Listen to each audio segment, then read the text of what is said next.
Громко, задорно и ярко отметили Курбан-байрам в селе Джалаир-Чоты Нижнегорского района. Праздник собрал жителей из разных сел. Мероприятие традиционно начали с дуа.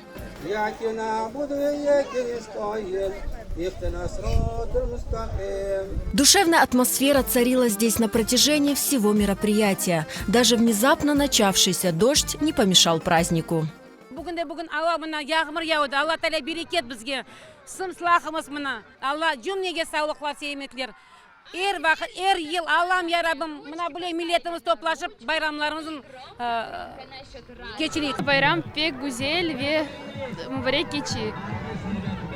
Maşallah sponsorlarga pek güzel, балар rahat oturaylar. Maşallah. Çok sağ olun. Sağ olsunlar, Allah sağlıklarını versin, işte bunday bayramlar olsun. Endigi yılga da Allah'ım kısmet etsin bunday bayramlar. Bayakı boldu onday bayramlar bizim köyde bo'lmagan edi. Bayram bizim balalarga men o'ylayimcha kelajakda ularning aqllarida qoladi qismet etse. Hepsimizga sog' salomatlik bo'lsin, vatanimizda bala chaqa torunlarimiz o'ynab kulib yursin. Yaşamaga Allah qismet etsin. Kelajak bayramlarga da cümlemen barabar yetmege Allah nasip etsin. Конкурсы, игры, яркая анимация. На площадке шумно и весело. Дети дружно отвечали на вопросы, читали стихи и пели песни. Ни один ребенок не остался без внимания и подарка. Благодарим вас за этот байрам. Нам все очень-очень нравится. Курбан байрам хайырлы болсын. Курбан байрам болсын.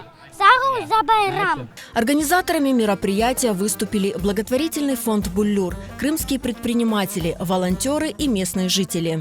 Искренне выражаем благодарность народу Крыма, джемаату Крыма, отдельно нашим спонсорам, которые подключились к нашей организации данного мероприятия. И отдельно хотела бы отметить организацию «Буллюр», которая в последний момент тоже поддержала наш сбор. Данные мероприятия проходят у нас, наверное, лет 10 назад были подобные мероприятия. Такой масштаб впервые для 3 сел. Люди подключились именно в помощи в организации подарков, продуктов и готовки. Это все благодаря рукам наших односельчан. Какой же праздник без угощения? Традиционное блюдо – плов. Гости собрались за праздничным столом. Большой праздник прошел по-домашнему тепло, с танцами, сладкими подарками и красивыми фотографиями.